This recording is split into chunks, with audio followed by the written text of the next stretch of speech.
2070 চনত আমাৰ গানবিলাক কেনেকুৱা হ'ব?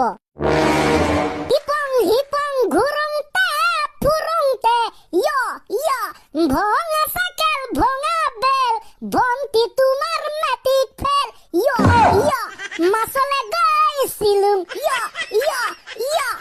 ডিস্কো ভন্তি নে নাচিবা বেয়া লাগে অৰে যুদ্ধ হ'ব তয়া ময়া যুদ্ধ হ'ব দিয়ালুৱা। সকলোবোৰ পৰিৱৰ্তন হৈ 2070 চনত ওলাব এনেকুৱা গান।